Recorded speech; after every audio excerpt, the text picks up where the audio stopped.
so this is a human spirituality. Shamanism is the earliest expression of human spirituality. So anywhere you could be on the remotest island and that you will still find shamanism. And if all the shamans died, it will return anyway, because sooner or later, someone will have a near-death experience.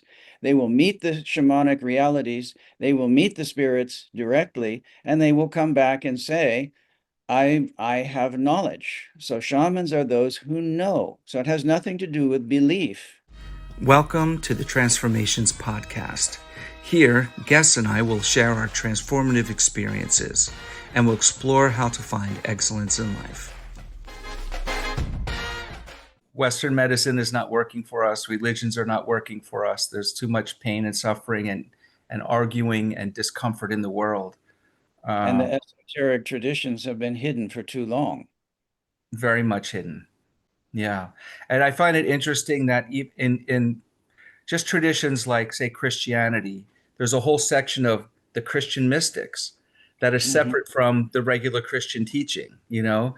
And in Islam, not everybody in Islam is a Sufi or practices Sufism. They're mystic tradition, and you can practice Sufism without being a Muslim. I feel like shamans and mystics are basically in the same category in my nomenclature, but you can correct me on the difference. I would call shamans part-time mystics. Part-time mystics, okay. Shamans, most indigenous shamans live relatively normal lives in the sense that most are married, most have children, have grandchildren. They have a day job. They're farmers, they're hunters, they're fishermen or fisherwomen. And but at night they shamanize because they have that particular talent. Well, that's interesting because one of my questions from your book, Sky Shamans of Mongolia, is you had said that you had met, and you had described meeting shamans on the steppes and in the cities. And one of the questions was, how are they different? Was the shaman in the more rural areas are different from the ones in these congested city areas?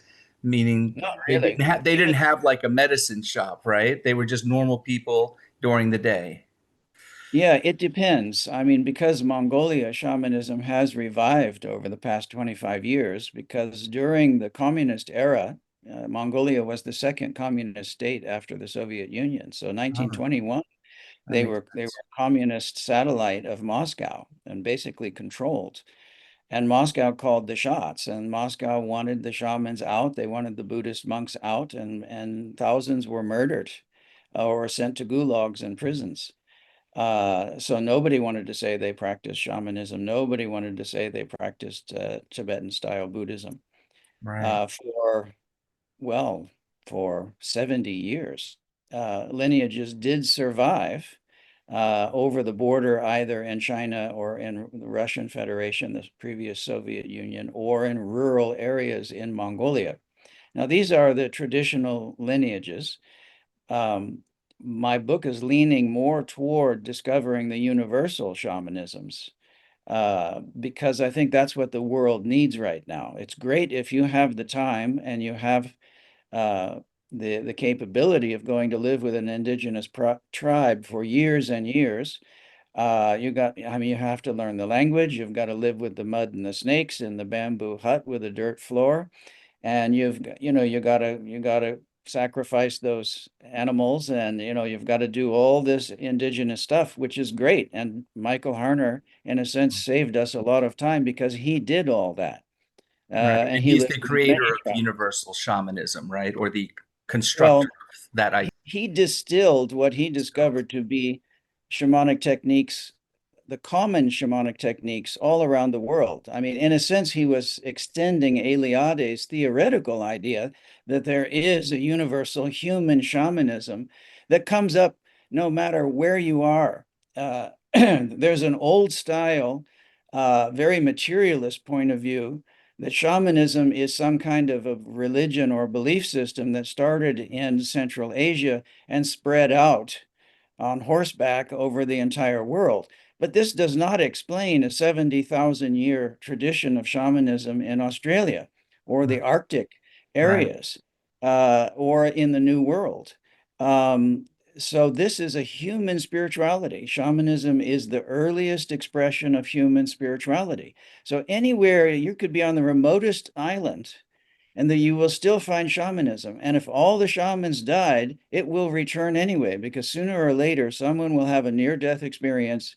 They will meet the shamanic realities, they will meet the spirits directly, and they will come back and say, I have knowledge. So shamans are those who know. So it has nothing to do with belief.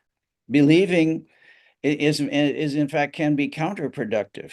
Right. Maybe openness to the possibility of miraculous healings and miraculous divinations. Certainly that is helpful, but belief is not required. So if shamans are not getting effective results, no one consults those shamans, which Hmm. is very different than a priesthood. Right. You don't talk to priests, but priests don't journey. Priests don't Right. actually operate in spiritual realities as That's shamans good. do.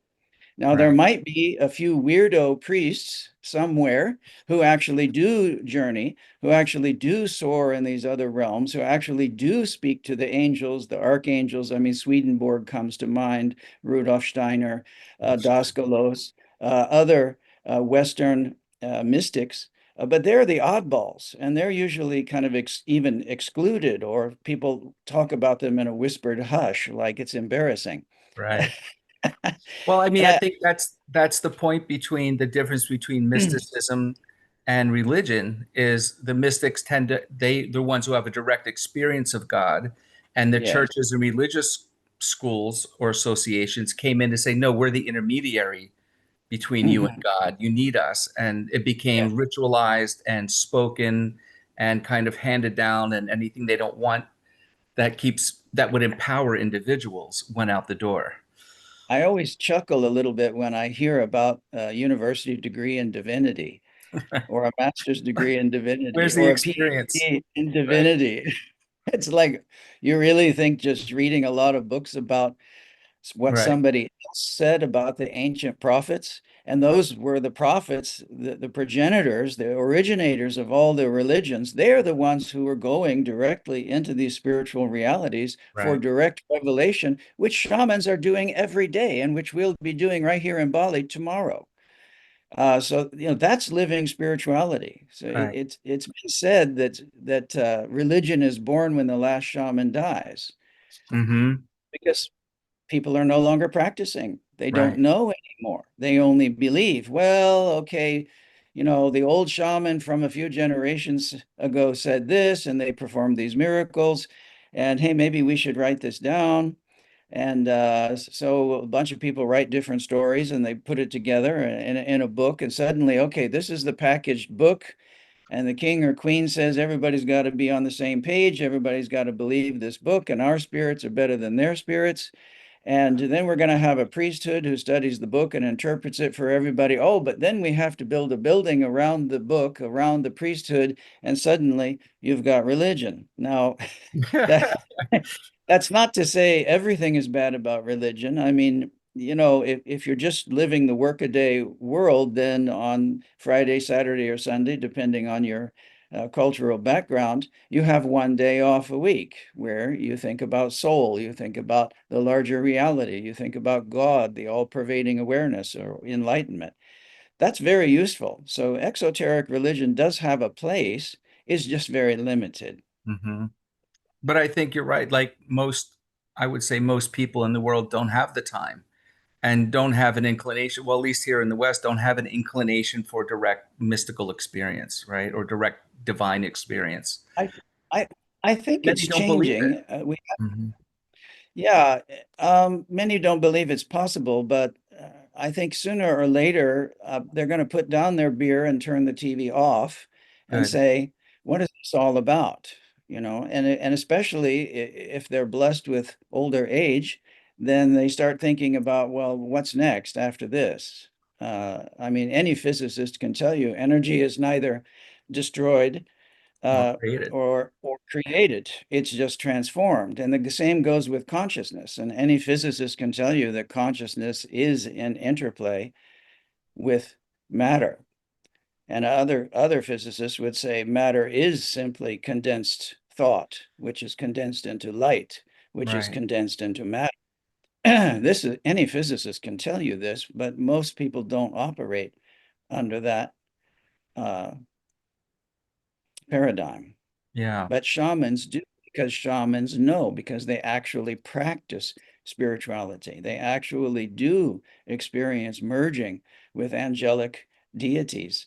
And they bring healing, and they, through their compassion, through their empathy, their sympathy, their desire to alleviate pain and suffering in their communities, they act as intermediaries, but real intermediaries, actually bringing in the power, not just Right. studying some books and regurgitating what somebody said long ago. I mean, the shaman's point of view is that we must keep the body and the soul in harmony. When the Hmm. body and the soul are out of harmony, that is when illness begins to come. Right. Uh, Also, there are many modern therapies that talk about emotion.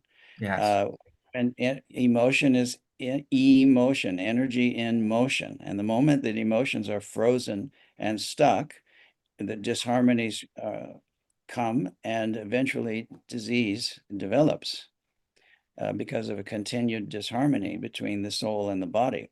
So in Hmm. shamanism, one of the main practices is to get in touch with yourself as soul, the real you, the authentic you, the eternal you, the you were before you were born, the you'll be after your monkey dies. So the soul is, utilizing this particular primate form for a while, but it's a very short period of time. And I know anybody who's over 40 or 50 years old can say, hey, wow, I was 12 years old last week. What Yes. happened? You know, and now suddenly I'm thinking about retirement. What Right. happened? Oh my Well, goodness. I mean, one Tibetan Rinpoche said the span of a single lifetime is like that of an arrow being pulled and released. Gone. And it's so quick, and we have so little time, and we need to make use of it. It's hard enough because we've got bills to pay and diapers to change and food to put on the table. So we only have a limited amount of time for spiritual practice, which is what's so exciting about shamanism, and why I'm so excited about teaching it, about researching it, because it's so direct. Mm. Now, I have studied in the esoteric circles in the West, Right. in the East, in India, Taoist alchemy, et cetera, et cetera. All fascinating. It's still a personal practice of mine. But the universality of shamanism is that everybody can practice it. Everybody can do it. It's just like music. Everybody can play music. Now, not everyone will become a professional musician. So I'm not suggesting that 8 billion people are going to become professional shamans tomorrow. That's not going to happen. The same with music, but everybody can learn to play music. Everybody can learn to do a shamanic journey. Everybody can learn basic shamanic healing techniques. Everybody can map out their own cosmos. So when we drop the monkey, that we can navigate the afterlife with knowledge, not just blind hope or belief. Blind hope or belief in an afterlife, or meeting a saint or a sage or a messiah in the afterlife, may be helpful, but it's not really knowledge. It's Right. more it's It's more hope. comforting. Yeah. It's comforting, and it may help. I mean, if you take your last breath, which we all will, we can't deny it, it's going to Not us. happen. Yeah, Not you and I. yeah. The ego loves to say other people die, but I'll never die. But it's going to happen. And we Yeah. look around and we say, well, everybody I know has died, no matter how great a Yeah. Mahasiddha or enlightened Right. being they were. Buddha took his last breath. Jesus took his last breath. And the primate vehicle is dropped. Then what? Okay, well, it's Well, going to come quick. I yeah. mean, With bills to what's pay, you don't want to live too long. It just gets tiring. You can't work when you're 200. It's tough. But let's talk about, because I know you have a background in Kriya yoga or some Mm, research in there, and we talk about Mahavatar Babaji, and he's the deathless one. You know, yes. and people, according to their accounts, are still seeing him today. You know, Hmm. and have visited, you know, uh, everybody that is in that line. The Maha avatar. Right. Uh, because he's been around for a long time and he's at an advanced stage where he can actually materialize and dematerialize a Yeah. physical body, which means he's realized that this is God's dream. Right. And he can operate in God's dream as one who can resonate with that frequency of consciousness. This is an extremely high level of realization. Now, there are many other masters Right. who have been known to appear even physically in two or three different places across continents. So this is a rather advanced stage. We don't have a 2-day course for bilocation, 3 weeks. physical 3 week bilocation. course. Yeah, 3-week course for the what do you call teleportation? Yeah, but Right. we have had experiences of teleportation. It happens in shamanism regularly. These kinds of miracles are sometimes demonstrations, just to open people up to the Right. reality of the spirits and the reality of objective spiritual realities. One of the problems that researchers have is they don't practice shamanism. Right. And so they read all these subjective experiences of objective spiritual realities, not realizing they're talking about similar or the same places or the same things, but they're unable to distinguish it because they have not practiced it Right. themselves. So they're not to be blamed. They simply don't know. If you're not initiated into esoteric practices, all you've got is dusty books and speculation. You don't know. So most of the esoteric traditions have been hidden for various reasons, partly because it's part of the development of human consciousness, human society. But we are coming into a new era where this people are ready for this. And so there's no need to keep this hidden anymore. And this is why I wrote the recent book. Mm-hmm. uh, the time of secrecy is coming to an end. And so it's time that these things are coming out. And I never thought I would write the book. In fact, this book goes back 30 years, more than 30 years. Wow. Secret Fire of Alchemy is my Yeah. story. Yeah. The Secret Fire Shamans of Mongolia is really more about the shamans of Mongolia. However, my journeys through Mongolia with those shamans are kind of the string that ties it together. Yeah. But the Secret Fire of Alchemy is actually the initiations that started with me, for me, in the deep dream state, and then moved on into Tibetan Buddhism, Kriya Yoga, Taoist alchemy, and Mm-hmm. Western traditions as well. So Yeah. there is a pan-Eurasian, universal inner alchemy that Mm-hmm. has been hidden for centuries. And unfortunately, the scholars haven't been very helpful. I like Right. reading scholarly reports about alchemy, but the problem is most of them have not actually been initiated in spiritual alchemy, so they simply don't know because it's either so secret that nobody knows what it is anymore, uh, or you have to go to the East. Right. Now, there are some apparently Coptic Egyptians that still have some of this. Some of the Druze groups in the Middle East, they still have some of these mystical practices. A lot of it is still very hidden and very secret. And in the West, it's just not very accepted. If you walk down the Right. street performing miracles, walking across swimming pools and changing water to wine, it gets you killed. But Yeah. in India, they follow you They do. because it's accepted, and they want to sit with you for darshan. So they don't kill their saints and sages. That's a very Western or Middle Eastern Abrahamic tradition. Yes. Yes. Kill the saints, and then put their dead body up on the wall. Yeah, because they're blowing up everybody's scene. They're disturbing the peace. Everybody's seen, yes. Blowing up And the they're scene, man. Mm-hmm. well, they're threatening to Right. religious and political hierarchies and religious and political systems because shamanism is spiritual autonomy. You don't need a priesthood. Yeah. You don't need a holy book. You don't need a pope. You don't need a Right. church. You Well, there can was none of that operate originally. It was just the exactly. individual, like you point out in Sky Shamans, right? Before there was Yes. religion or names for things, there was just the individuals, you And know? indigenous peoples are still doing today, right now, the same miracles that were performed thousands of years ago in these so-called holy books. Yeah. I mean, especially in the West, we think that, oh, all those miracles, that was all a couple thousand years ago. And now there's nothing to do but stagger from one McDonald's to the next and drink beer and watch TV until the pain goes away. Well, Right. that's a very sad existence, but I have learned that these miracles are going on every day in indigenous tribes, but also even in the modern practice of core shamanism. We have regular healing miracles occurring all the time Mhm. in our courses and reported all the time. In fact, it's become so commonplace that we're not even like amazed or impressed anymore. It's like, oh yeah, okay, you know, Right. that bone that was supposed to heal in 2 months healed in 2 weeks. Went into a hospital with someone dying of liver cancer, had been in there for 6 months. I did a healing in the middle of the hospital, uh, even with all the doctors and nurses and other patients and other beds, right? They all thought I was crazy. But the next morning, the patient walked out and never had any trace of liver cancer. Now, that doesn't happen all the time. Right. But the doctors, and it's really unfortunate because we shamans get no respect. You know what the doctor said? He What? said, we must have misdiagnosed. Oh, sure. Yeah.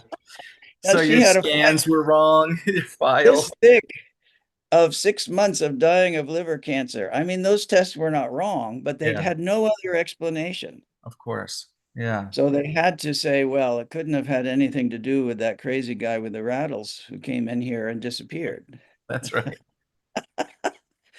Well, it will change. It will Yeah. change. Yeah. I wanted to jump back on two things before I forget. One was on bilocation, and I think there were some stories of that in Yogananda's Yeah. autobiography of a yogi. And there's also I have a series of books. I think the gentleman's name I see it on my one bookshelf over there, but it's too far away to read. Spalding may have been the Oh, name. yes. A Oh, yes. series He of travels through wrote the East, and the first book, 5 books. 5 books. Yeah. I'm looking at the set. Yeah, and then the first one on India, they was like 3 or 4 incidences of bilocating. They see their guide here, and I'll see you up there, and they're taking a car, and they get there, and he's there already. And how did that happen? And I have seen it happen. I yeah, have seen shamans physically disappear and reappear. I've also seen Indian masters in India physically appear in the room, actually move things physically in the room. So it's not just a vision, right. and then disappear. Hmm. So this is a materialization. So this is a very advanced level. Yeah, It's quite enough to start out with just visions and right. visitations that are kind of gossamer or ethereal in the beginning. But sometimes we need a little bit more of a shake, and they will Yes. actually come into physical form and change things. Now, there's something called the doppelganger. Hmm. And the doppelgangers often are silent. They're only waving, they're trying to indicate they're pointing at something, or they're trying to slow you down or indicate turn left or turn right. And then the doppelganger disappears. And you go, well, I what was that? think that's the name of one of the chapters in your alchemy book, It Doppelganger. is. Yeah, very interesting chapter titles in that book. Mm, Yeah. mm. This is common among shamans as well as in Mhm. Tibetan Buddhism. The doppelganger's well known, means double body or Yep. double goer. And often the master may or may not even be aware of it. And so that there is some higher dimension to this. So even my students have reported seeing my doppelganger appear, actually walk into the room, say something, and walk right out. And Mm. then I was never in that room and I have no memory of it. So Joe McMoneagle had a similar experience. He was the Mm. 001 remote viewer for the Mm. American CIA psychic spy unit, which is not a conspiracy theory. It is a Right. fact. It's all declassified. It's well known if people want to look it up. He had a similar experience where he appeared physically in front of many other people and many other witnesses, but he was also playing cards in another officer's, mess hall or something, where with many witnesses there as well. And he has a very distinctive look, so it's not like he was confused Right. with some. But he has no memory of that. So something is operating at a multidimensional level, and whether we consciously know about it or not. Our middle world personalities are pretty limited, but soul is unlimited. Consciousness is unlimited. I was going to say that's a very economical way of living. You know, you can have your doppelganger do your day job, and you can you don't have Well, to remember any of it. I've, I've been It's working very on efficient. teleportation because Yeah. I've been working on teleportation because I'd like to save money on airline flights. Right. Yeah, Exactly. and but so far I've only been successful in teleporting things, Ah, not myself or right. people. So But that's anyway, still big. working on it. Yes, it Yeah. was written up. You can see it at the shamanism.org website. It's called Miracle of the Ropes, I think is what it's called. You Mhm. can look it up, shamanism.org, go to the resources articles and go down. Maybe it's called Shaman Unbound, Miracles of the I'll find Ropes it and or I'll something link it in the like show that. notes for the Yeah, viewers. it's quite interesting. But this kind of thing is rather common, and Native American tribes still do it. They're very Yeah. secretive about it. It's called a Yuipi among the Lakota, Hmm. but it is practiced by other peoples, including in Asia and South America as well, or some version of it. Yeah. Uh, it's the suffering of the shaman is one way to draw the compassion of the helping spirits. And so, in a sense, in our Western tradition, the story of Jesus's sacrifice for his community or sacrifice for the larger community is the classic story of the shaman. The shaman sacrifices their personal life for their personal lives for the greater good. Mm, I've met many shamans, including here in Bali and all over Asia, who often will say, I really would like to have my personal life back. mm, Because, day and night, I'm hounded by spirits asking me to heal others. And mm. sometimes the line out the door is endless. I worked with a shaman in Nepal for quite a while, Ama Bombo. She just died recently. She was a very great shaman, and she would power up for 2 hours in the morning from between 4 and 6 a.m. Then she'd open the door to her clinic at 6 a.m. and she would see a Mm. hundred people in a single day because she had to. That was her service. She had given up not all of her personal life. She was still married. She had children. She had a family. Uh, but the shamanic calling is, yeah, something special. Hmm. It's to become a full-time shaman is something that is less common, but it can happen. It's not something fashionable. I think today people throw around the word shaman this and shaman that, and they say, I've been to a lot of rave parties and I've done a lot of drugs, so I'm a shaman. And it's like, whoa, whoa, whoa, wait a minute. You know, That's the that's a quick path. Yeah, that's a very loose definition of shamanism because shamanism is death, Right. death of the ego, and a giving up of at least a portion of your personal life in service of the community. And Yeah. most of the people who I know are doing drugs and going to rave parties, they have not given up their personal lives at all. It's an excuse to indulge in all kinds of egoistic activities. Yeah. Uh, so in indigenous communities, in fact, if a child or someone in the family is showing shamanistic inclinations, it's usually received with horror. Oh my God, no, I don't want my child to become a shaman because then they have to deal with the ghosts and they have to deal with the spiritual things and they have to deal with all of that. And oh, that'll be so difficult and weird and strange. Um, but if they succeed and they become a full-fledged shaman, then, oh, well, we knew all along they would succeed. That's right. Sort of like when you tell your parents, I'm going to be an artist, and they go, oh Right. no, my No, baby's going be to br- starve. But if you succeed, then they go, oh, well, I knew they would succeed all along.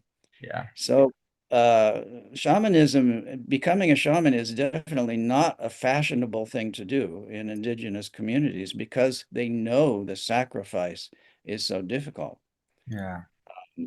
Now, becoming a shamanic practitioner, a practitioner of shamanic techniques, again, like music, I believe that it's something that everybody can learn, everybody can benefit.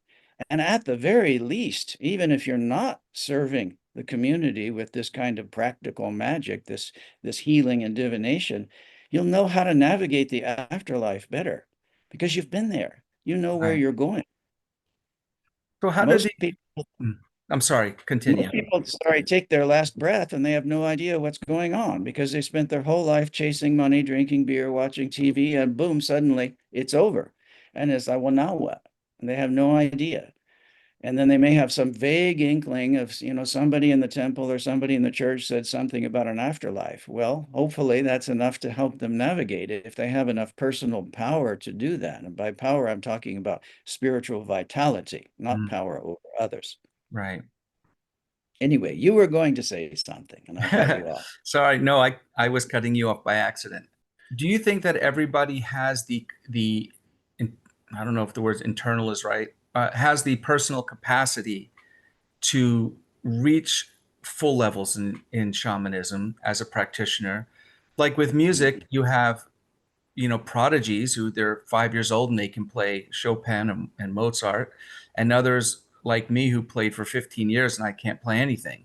Even though I had the will and the interest and when I was younger, the time to practice and Right. I never got Well, good at it.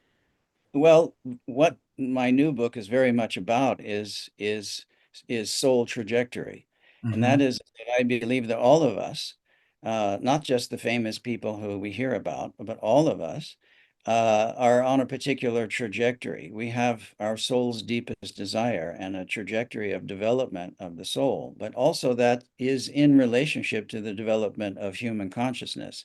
So there's an interplay between your individual path and the path of humanity in any given time period. And we incarnate across cultures, across time periods, in order to fulfill certain portions of that development.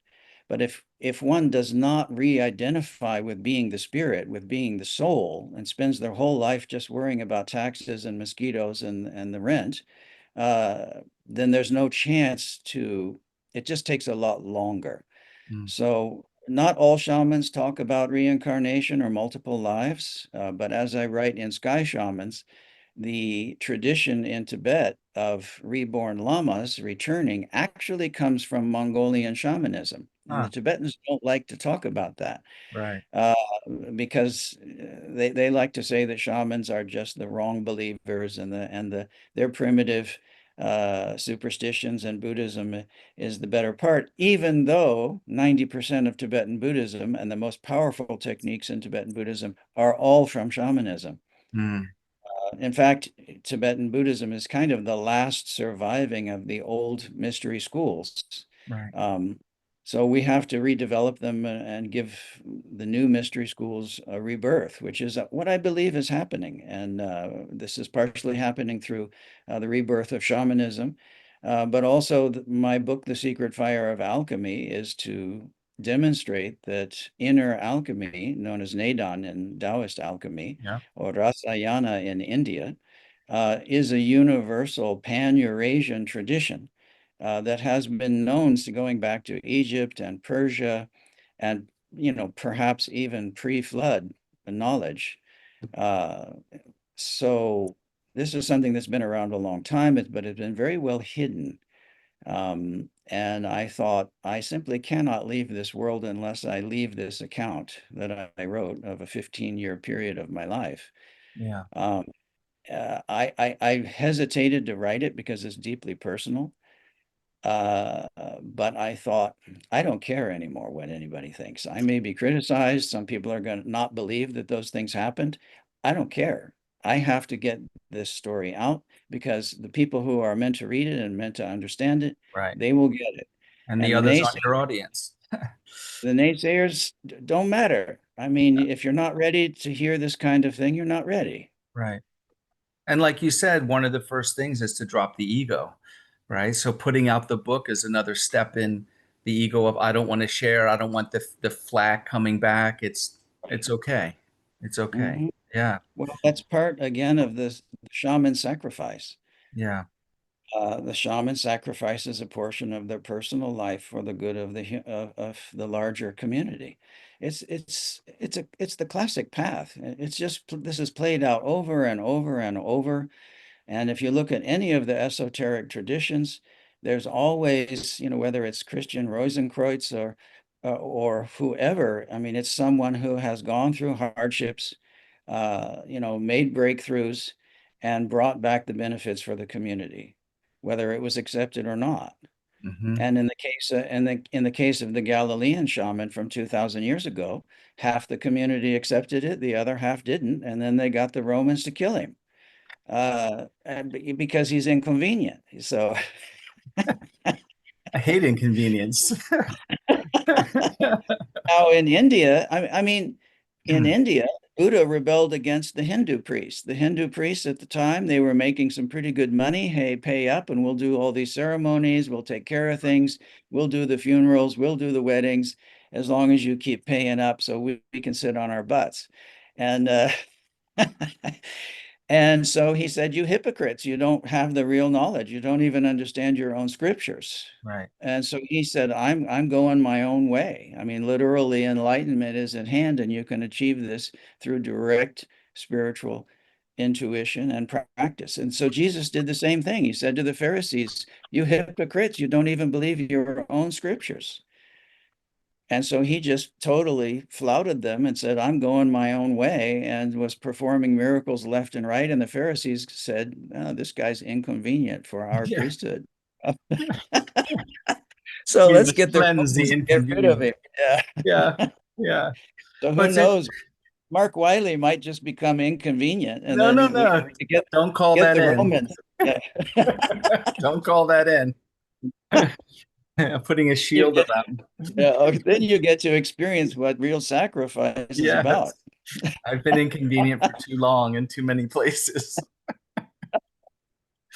Uh, that when I think about Indian spirituality and religion, and we have Hinduism, Jainism, but most of the esoteric things are within the yoga traditions, and so Well, many. yoga is a technology. Yeah. In the same way, I mean, yoga is directly from shamanism. Yoga means to yoke. In shamanism, we merge with transcendent beings. We merge with angels. We merge with deities from transcendent worlds. That's what to yoke means. Mm, Yoga means to merge with the Godhead or to merge with the deities. And so the whole system of cleansing and purifying the body is to simply be able to withstand the voltage of merging with that level of consciousness. mm, And so this developed and became systematized when all those early shamans were saying, hey, if you stretch this way and stretch that way, you can get more power up the Sushumna, so you can mm. merge more deeply with these deities. And you can bring in more power for more miraculous healings and more miraculous divinations. And so again, but to do that, you have to give up a chunk of your personal life. And so Right. that's the sacrifice, that's the compassion, that's uh, the love for the world. I mean, the statement of God so loved the world, he sent his, I won't say only, but he sent one of his sons Right.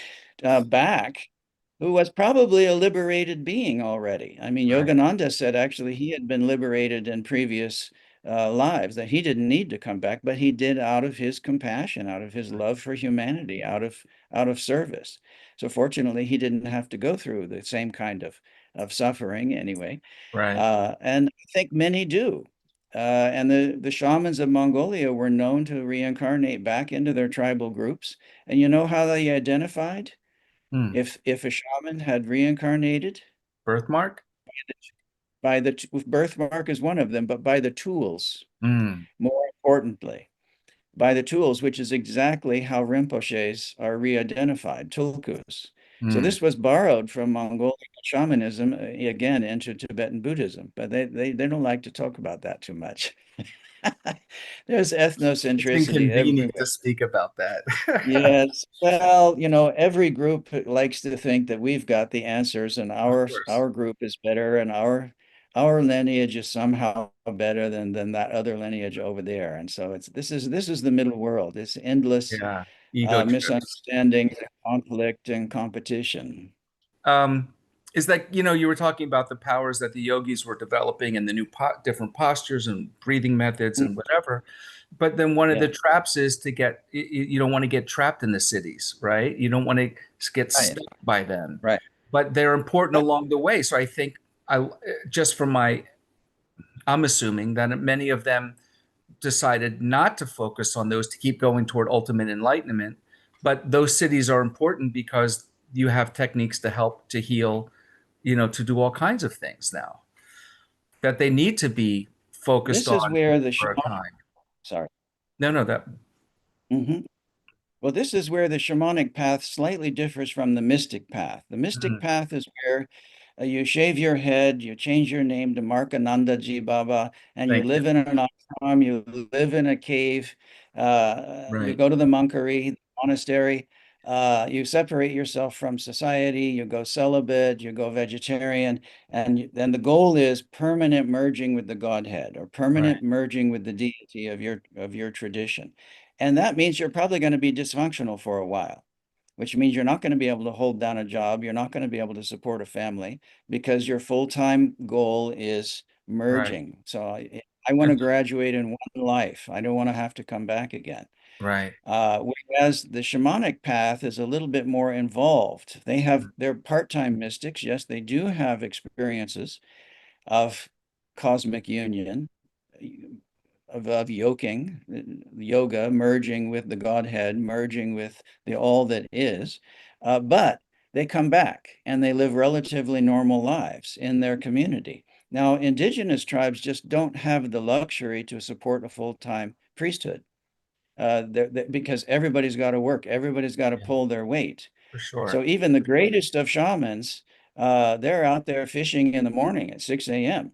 and they're smoking the fish in the afternoon. And by evening, whoever's sick in the tribe goes to the shaman. And the shaman is, I mean, working pretty long hours Yeah. sometimes. And so they're really giving up a lot. And even the shaman's family has to realize, okay, there's sick people at the door.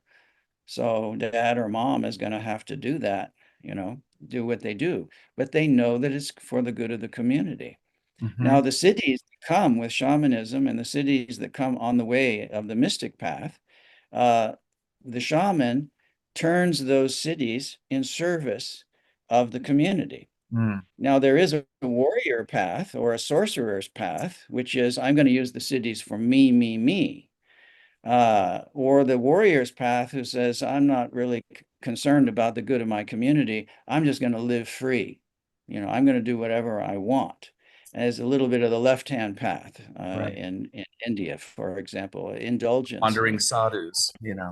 Yes. Yeah. Well, wandering sadhus who are indulging. I mean, I think of Trungpa Rinpoche, for Right. example. I mean, he was just The totally rascal. into alcohol and women and everything else, and Yeah. yet it did not change his level of realization. However, I would say that he was the 10th incarnation, and he did a lot of work To get before there. that. So, I mean, the Sufis have a rather strict law, and that is don't show off. Right. You know, do miraculous healings, do the miracles when necessary. Don't boast, don't brag, don't show off, don't walk across the swimming pool, don't turn your water into wine in front of everybody because that gets you in trouble. Uh, so shamans in the same way are working with helping spirits, transcendent helping spirits. It keeps them humble because they know that it's actually the all compassionate spirits who are really doing the healing through the shaman. Right. So the greater the shaman, the humbler they are. It's usually the newbies who are out to prove something, out to prove how tough or how powerful they are, that they've got to boast and brag. I don't know anything, my spirits know. You know, I don't heal, my spirits heal. And yeah, that's the humility of shamanism. So there's a kind of a built-in safety mechanism when working with transcendent spirits. Now, there is a problem with the old magical schools because most of them or many of them are working with middle world spirits. Middle Mm, world spirits, we are in the middle world spirits are just like you and me.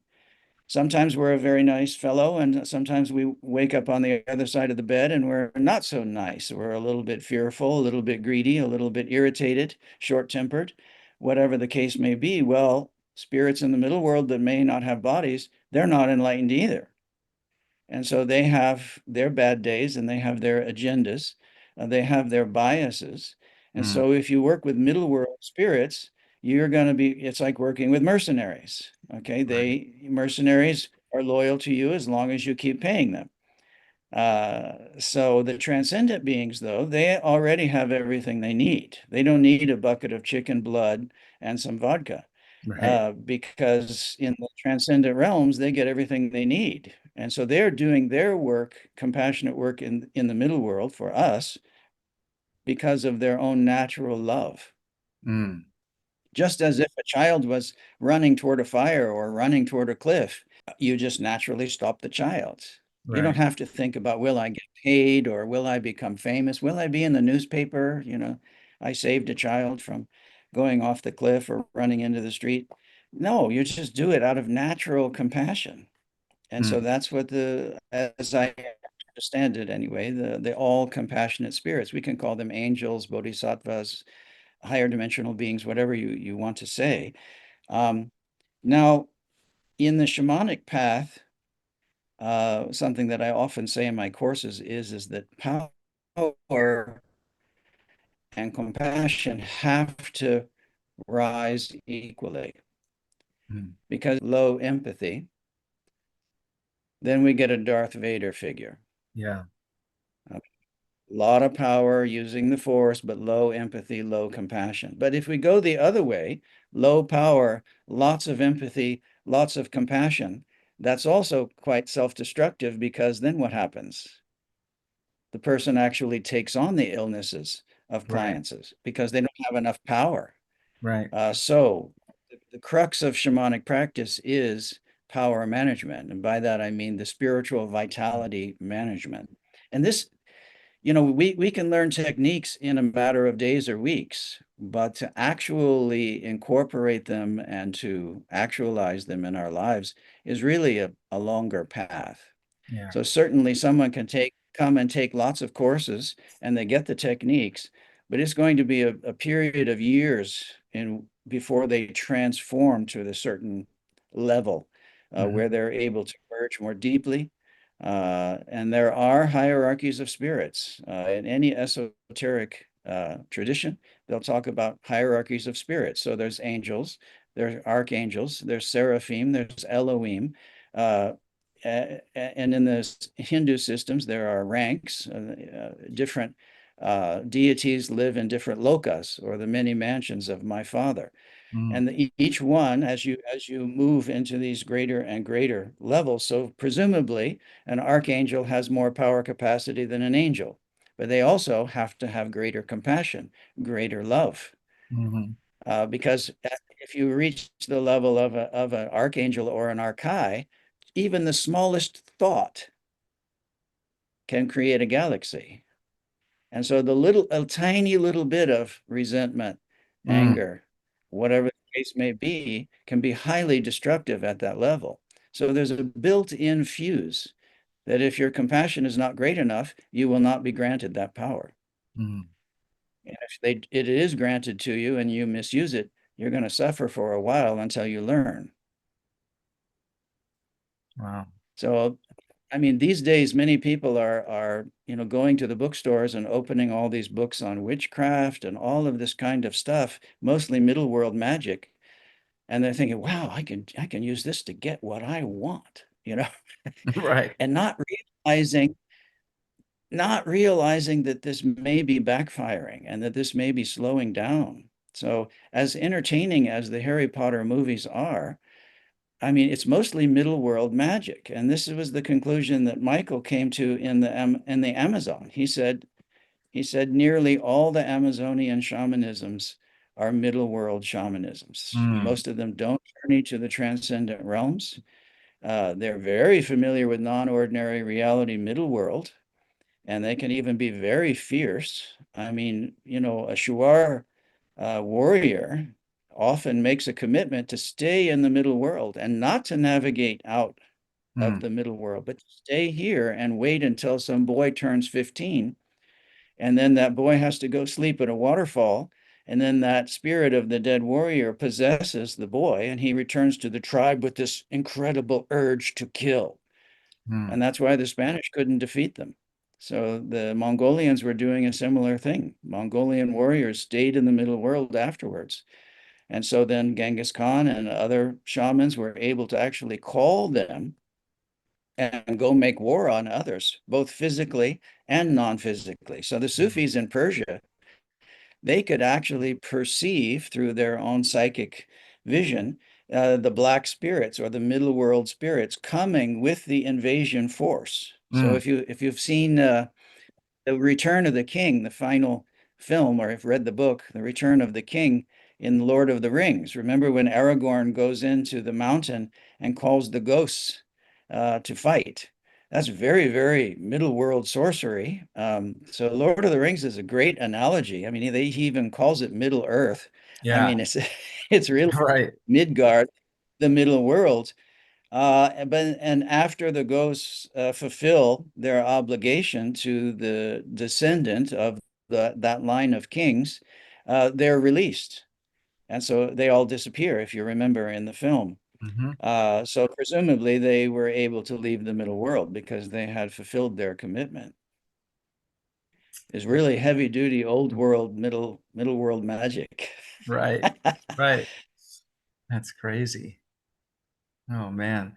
I want to talk a little about astral projection. And I know that I read that you teach at the Monroe Hmm. Institute.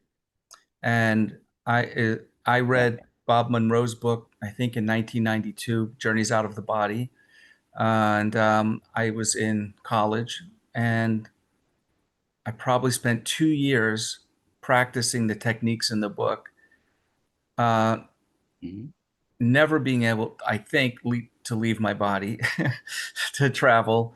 But I had two experiences Well, during the practicing, which was one, mhm. the faucets in on my sink in my bathroom, I mean, would turn on, and the hot and cold water would come out and overflow in the sink, which means because the stopper wasn't down, they had to be coming out faster than normal to actually fill up with the stopper open and Oh, overflow.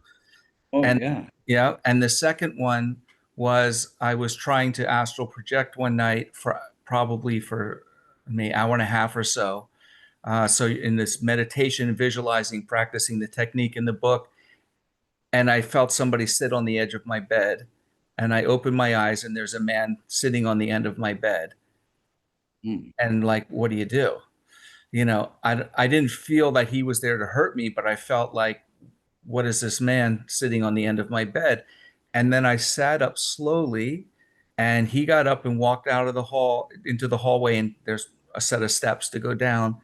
And I grabbed a stick that was next to my bed. I was practicing martial arts, and I ran out after him in my underwear, and I get halfway down the steps and I don't see him. And I went, what the hell am I going to swing a stick at a ghost? Ran back up, turned on all the lights upstairs, and tried not to fall asleep again. Mhm. So I think, I was probably 23, 22. Do you think that those two examples of encounters, the water and the non-person Uh-huh. body sitting on bed, were a result of me somehow moving into a different realm, but not quite going Absolutely. there, but brought something in? Absolutely. I mean, to me, Oh, it's a perfect description of middle world journeying, which is how right, Robert Monroe got his start. right, Robert Monroe had no esoteric training, no spiritual training. He was right, spontaneously having middle world journeys. And so he was running into trouble because he was right, running into disembodied spirits who were no wiser than he was. In fact, he described something. He finally began to realize that there were all these ghosts, lost souls in the middle world who didn't know how to navigate out of the middle world.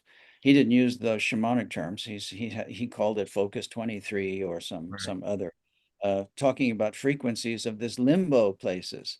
So I'm just guessing that the person sitting on the edge of your bed might have been just someone who was passing by, uh, and they may know they're dead or not. And they just thought, maybe this guy can help me because he can perceive me, whereas right, most people don't. right. So the Sixth Sense is a beautiful film. Remember Bruce Yep. Willis? I forgot the boy's name. Anyway, the boy is a natural shaman in the first half of the film. And sorry, spoiler alert, if Yeah, you haven't seen it, but it's an old film. Most people have already yeah. seen it. The He's first seeing them half in of the the film, kitchen. Yeah, he's perceiving all these confused, lost souls in the middle world, And it looks very terrifying and scary. But in the second half of the film, we realize that those ghosts are coming to him because he can perceive them. Right. And they're asking him for help, which is exactly the shaman's job, is to help. Hmm. That's called psychopomp work or soul escorting. Is Okay. a very, very traditional system. Most religious systems, they have a saint or a sage or a deity who's in charge of this. So in the Western tradition, it's Hermes or Right. Orpheus or Mercury. In Eastern traditions, in India, it's Garuda is one of the psychopomps. Uh, and so most traditions will have a traditional saint or sage. I think even within Christianity and certainly within Catholicism, they pray to saints, Hmm. and the saint will come after you die and they will take you to a heavenly sphere. That can be very useful. Even a very simple belief system like that can actually help people to resonate to a higher frequency and pull them out of the middle world. So, uh, yeah, even what we might call superficial exoteric religions still can serve a purpose. It's just not full knowledge. Hmm. Describes the perfect necessity for esoteric training and why Right. this is so necessary in the world today. I would say that all of us are having what I would call an awareness away from the body experience in our deep sleep every night. Yeah, So sure. everybody's Agree with doing this that. every night. To learn to do it consciously requires some volition, some intention, which shamans use the drum or monotonous sound in order to put themselves in the theta brainwave pattern, Right. which is something we go through every night, several times, at least 4 times every night, if you get a full night's sleep anyway. You'll go through the theta brainwave pattern, also known as the shamanic state of consciousness. This is where you're in a transpersonal state of consciousness, so you can gather information from beyond the five physical senses, beyond the left brain calculations. You can directly know and perceive and intuit uh, other realities or information that you could not receive in any other way. We've all been doing this since childhood, but our unfortunate spiritual acknowledge and appreciate the dream states, the deep level of consciousness that we pass through in sleep, which as children, we all knew so well, but we were it was drummed out of us by Right. this relentless focus on material reality. Now, children do need to have some level of in the body experience. Otherwise, they won't be grounded enough to actually accomplish anything in their life. They'll be just Mhm. floating around like a lot of the foreigners in Bali who are just Sure. floating around saying, I'm just so shamanic, I can't deal with ordinary reality. Well, to me, that's not shamanic at all. Shamans are very grounded people. In fact, I would call them hyper grounded and even hyper efficient in ordinary reality, and indeed masters of two realities, the spiritual realities and ordinary realities. But in the training periods, yes, there may be a period of ungroundedness uh, when one begins to perceive multiple dimensions simultaneously. People can get confused. Our mental hospitals are full of people who have opened up these channels. They're perceiving multiple dimensions and they don't know how to balance it with ordinary reality. And so psychiatrists have no idea what to do because they have no spiritual knowledge and they Right. just give drugs to shut that down, which is really very unfortunate. So, in a sense, we're still living in a kind of spiritual dark age, even though we have all this modern technology and we've overcome so many limitations. I mean, 100 years ago, 99% of us were out in the fields 14 hours a day, slaving away just to put food on the table. Nobody had time to do much spiritual practice. Yeah. So it depends where you lived, of course. So in a sense, I mean, without tractors, we probably wouldn't be having this conversation right now, That's right. because we'd be out there pulling the hose, so Right. Right. or beating the buffalo to do it in the hot sun. So there's a great advantage to technology. It's freed us, but now we're almost approaching a time where technology could become our greatest trap, and actually is a level down into materiality, and Oh, so it's a sure. double trap. I mean, people are not only trapped in physical incarnation in samsara in the middle world, but they're going to put on a visor and create a virtual reality to become double trapped. Right. Now, it could be that that virtual reality could be an educational device if used with wisdom. Just like television. I mean, 5% of what's on television could be very helpful, very educational, very inspiring, but the 95% of it is just trash of violence and greed and lust to sell products. So we need more wisdom. We need more spiritual practitioners. And wisdom's different from knowledge, right? And it's like you were saying, because it's personally experienced. It's Right. right, knowledge applied and then experience. And Wisdom is the fermented knowledge, the fermented, yes. the It's cured the tofu and soy sauce of knowledge. Yes. So reading a book is nice. We can memorize a book, Yeah, and it may be very helpful, but until we actualize it, right. it's theory, not Yeah. actualization. And this was the problem I had growing up in pain. Was my mom was a my mother, but both my parents have passed. My mother was a psychologist. My father was a physician, and it was, go get therapy, take this drug, do this X-ray, do this thing, Mm. And I was like, but the doctor who's the head of the headache clinic at this hospital in Philadelphia never had suffered from migraines and headaches, daily headaches. So he's only telling me what the reports are saying based on the Right. generality of a society, which doesn't have which is why I prefer traditional medicine. The doctorate in Mm. Chinese medicine is because you're looking at the individual and their pattern rather than looking at the width of the society, which has nothing to do with any individual within it specifically. But same with the podiatrists who don't have foot problems. Everything is just read and understood. And like we were talking about, the academics who are writing about these esoteric things that don't have any experience in it, so uh, you know Or at least they yes. they they don't study it, so they don't really have the knowledge to explain it or understand it fully.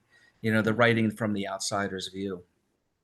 Well, this is another reason I don't recommend trying to study Western alchemy from the typical academic books. Right, They have not been initiated. They do not know the right. spiritual practices. Some intuit it. I have read a few authors that know that there is something more.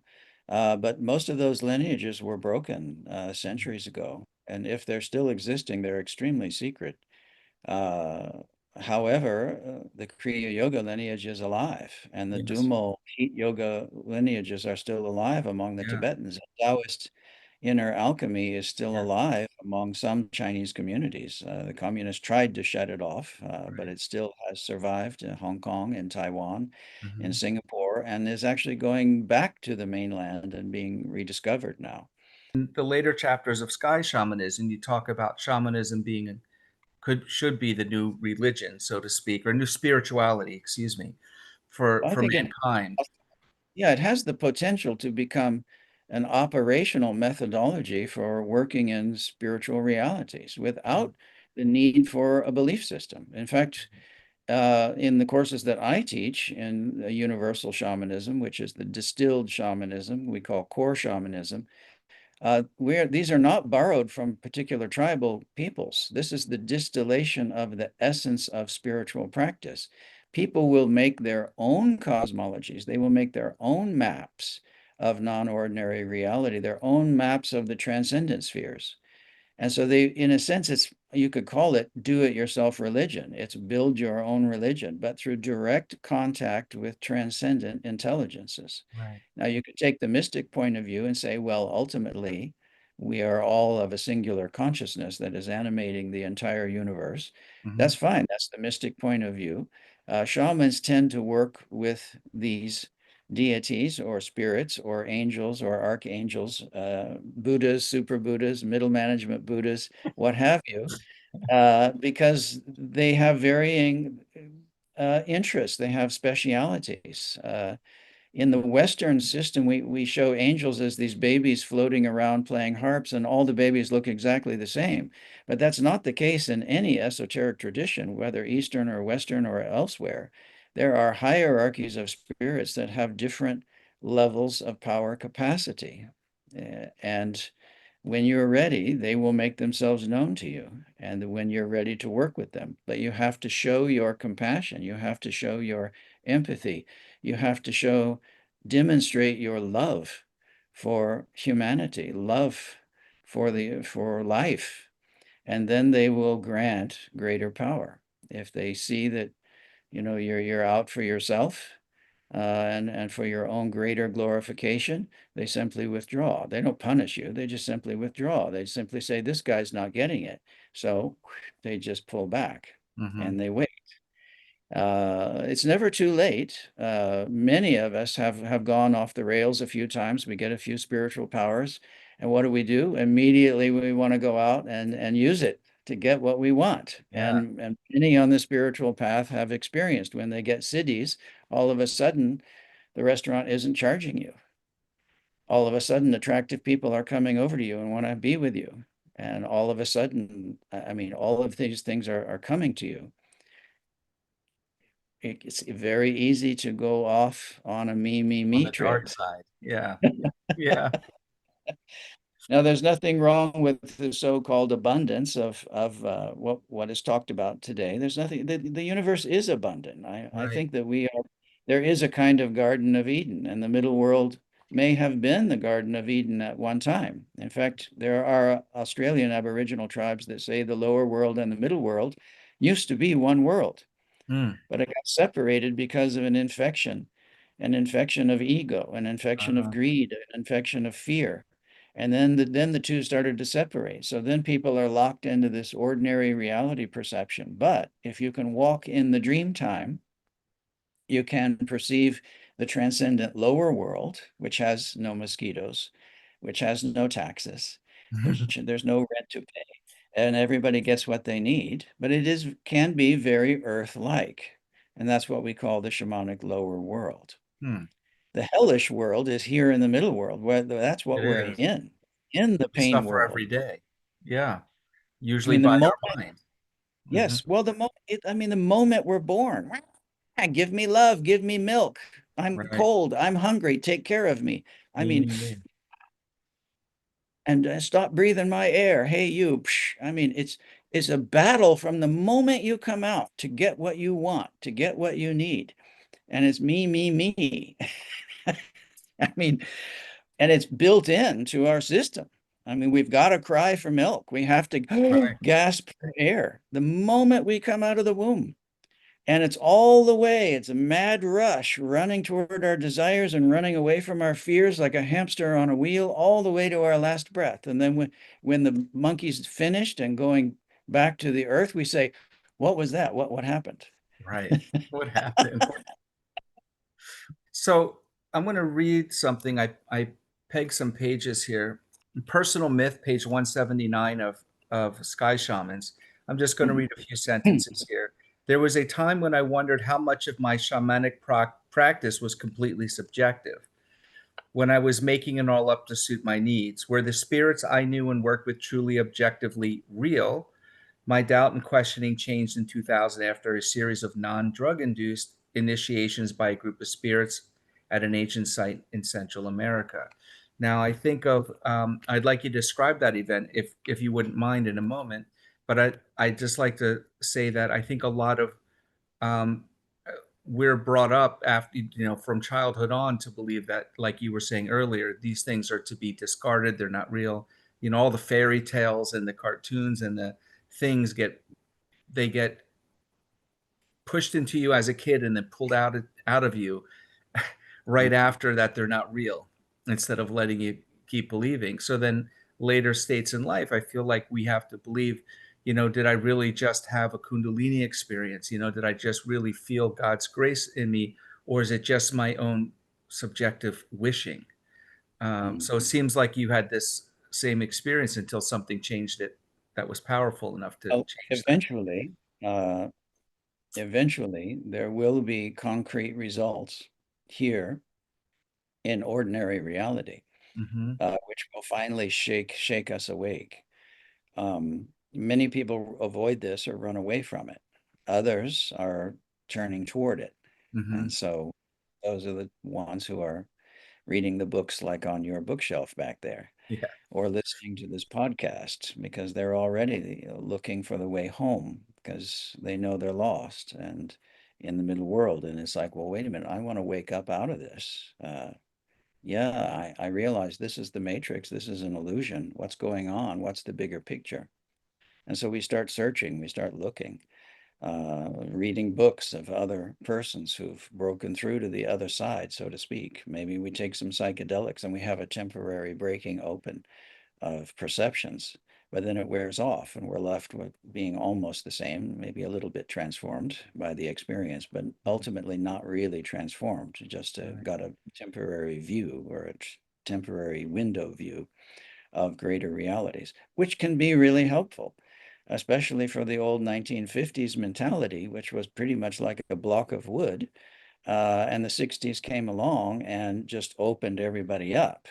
Uh, but by the 70s, then the mystical traditions from the East were making their inroads in the West. And then there were methods for transformation without drugs. And I think that shamanism, the 90% of shamans that don't use any drugs, they use Hmm. sound technology, whether it's a drum beat, it's a rattle, it's clap sticks as they use in Australia. This helps us to enter the shamanic state of consciousness. It does require some training. It's really not enough just to put on a drumming CD and say, "Oh, I'm in a transcendent state of consciousness." There is some training involved. Now, some people might be naturals, like Robert Monroe. He just started happening in the middle of the night. He stayed aware while he was journeying. Same thing happened to me as a child. And it deepened when I was 21, and that's where the book Secret Fire of Alchemy starts. In 1982, I was in South America actually on an architectural research project. So I used to be an architect. I was also a university professor. I also worked for IBM. I worked for airlines. So I've done the whole standard left brain thing. I haven't always been a woo-woo guy who was just born this way.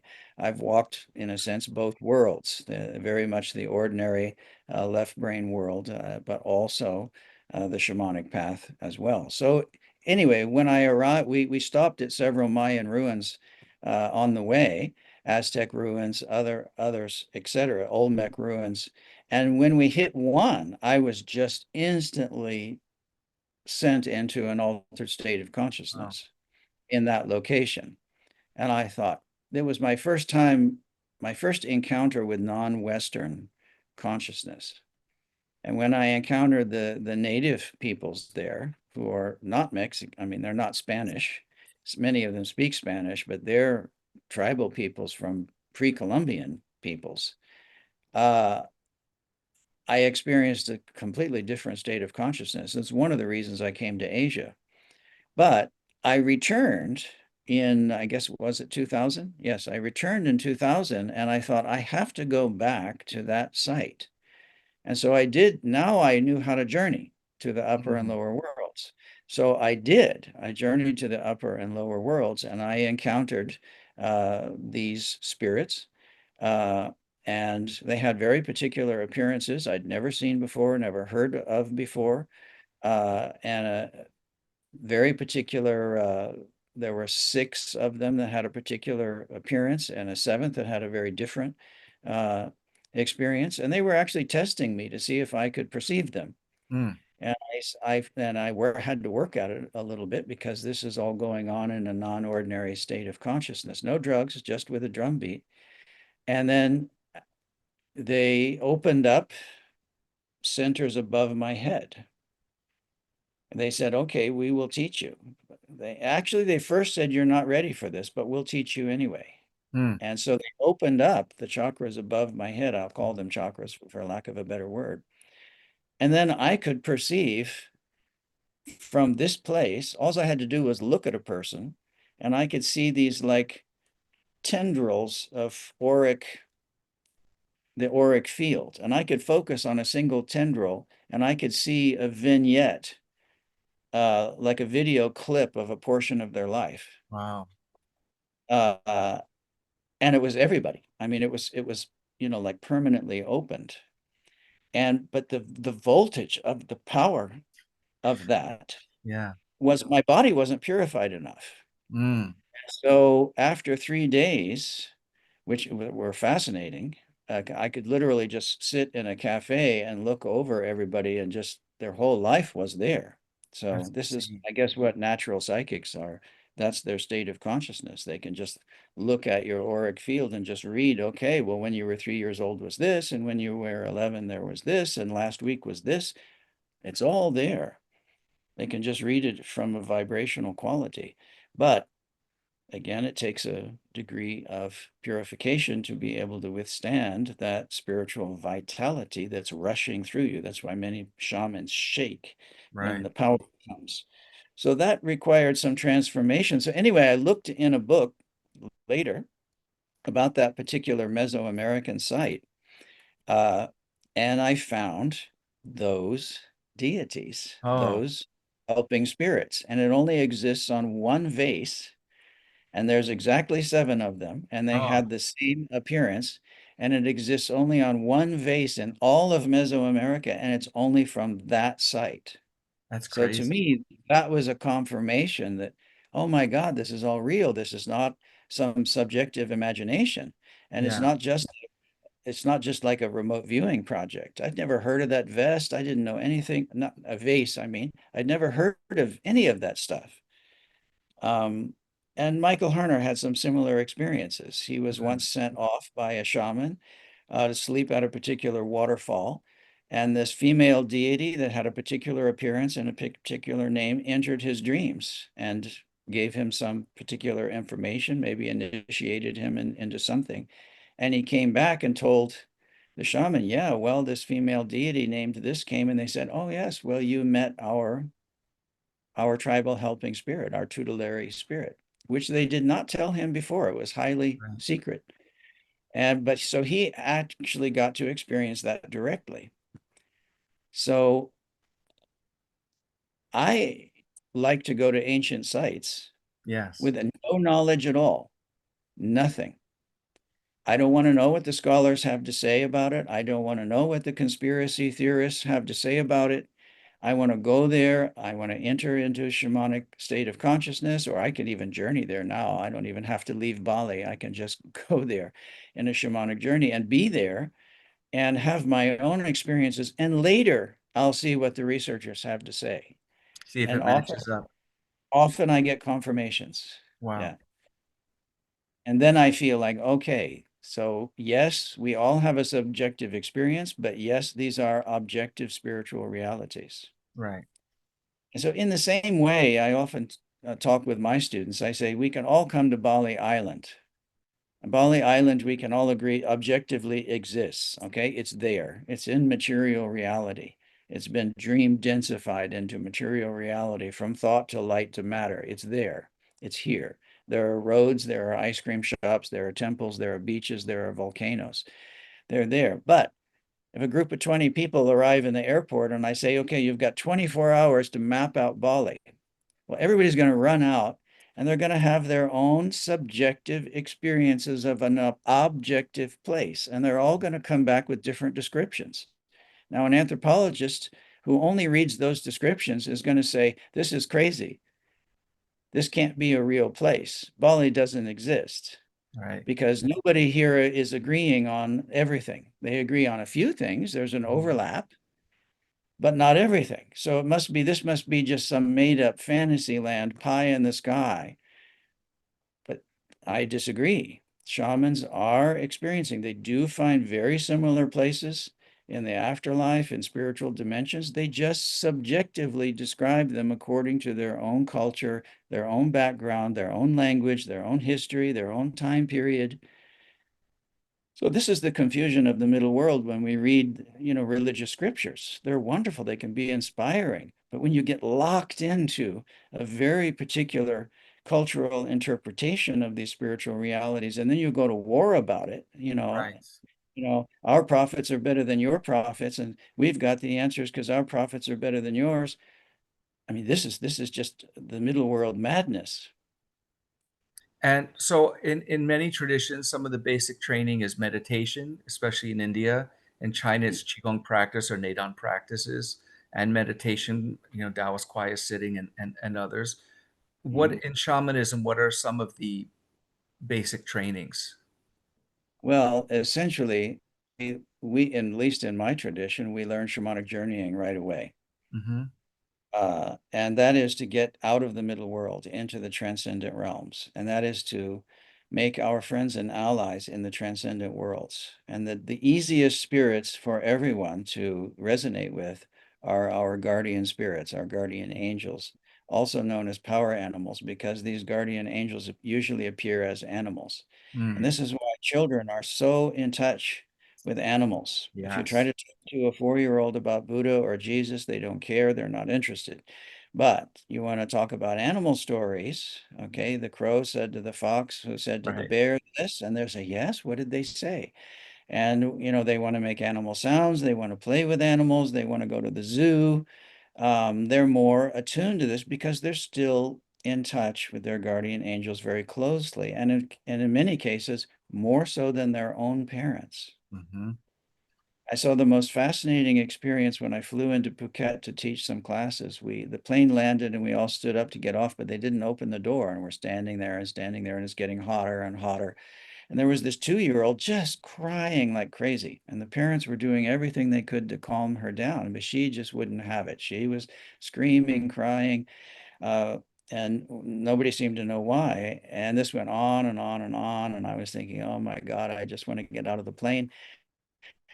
But then the father got an idea, and he pulled out of a little backpack a stuffed animal. Oh, And the moment that 2-year-old saw the stuffed animal, everything was everything was okay. Now, we could laugh and say, "Oh, that isn't that cute." But if you think about it from a shamanic perspective, the I mean, the mother and the father are there. I mean, they're the two closest people to the child, but that's not right. good enough. But Right. that stuffed animal who represents to me her guardian spirits Yes. is more important. Now, Mm-hmm. from a shamanic point of view, I could say she knew her guardian spirits maybe even before she was born. So she's more familiar with them than the parents. So the parents are kind of the newbies, she Right. just came to this place, and these are the new guys that she has to get used to. But the animal spirits are old friends. And so in shamanic training, normally we get in touch with power animals first Mm. because they're easiest to perceive. They're vibrating at a frequency that is relatively close to us, so that we're able to perceive very high dimensional beings at very high frequencies of consciousness. Most people just perceive nothing. It's just blank space. It's just Right. white or cloudy or just gray, because the middle world personality is not accustomed to that level of subtle perception yet. In time, it will come, but it takes some time and training. Yeah. So, intensive practice of shamanic journeying is what we do in the beginning. And eventually they will be able to advise us on how we will be able to contain more spiritual vitality, because we won't be able to perceive higher and higher dimensions of spiritual realities unless we can contain a certain level of spiritual vitality. Use the force, Luke. So I'm Right. talking about the force here. So if, I mean, presumably Yoda, who is a fictional character, but still Yoda can contain, can handle, can work, and can operate with a higher level of power capacity, so that he's able to perceive larger miracles like lifting the spaceship out of the The out swamp. of the swamp. Yeah, the second film, I think. Yeah. And whereas Luke is just starting out, and all he can do is lift a few stones here and there. So it's power capacity. So shamans are always seeking to, how can I contain more power? But the compassionate spirits only grant you more power when you deserve it, when you Mm. have shown your love and compassion and service to the greater community. The moment you again go into me, they withdraw. Mm. Now, middle world spirits might come in and say, "Oh, well, we'll work with you.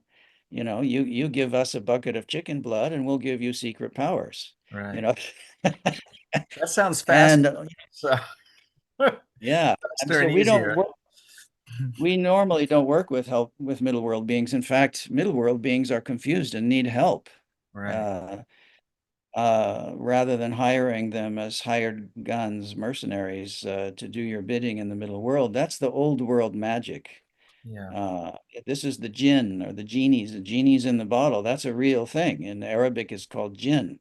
The Jin. jinn are, some may be transcendent spirits, but many are middle world spirits who are controlled by middle world magicians to do their bidding. Now, if Mm. you have a very wise and powerful magician like King Solomon, for example, they may do more good than harm, but it can be a dodgy game working with mercenaries.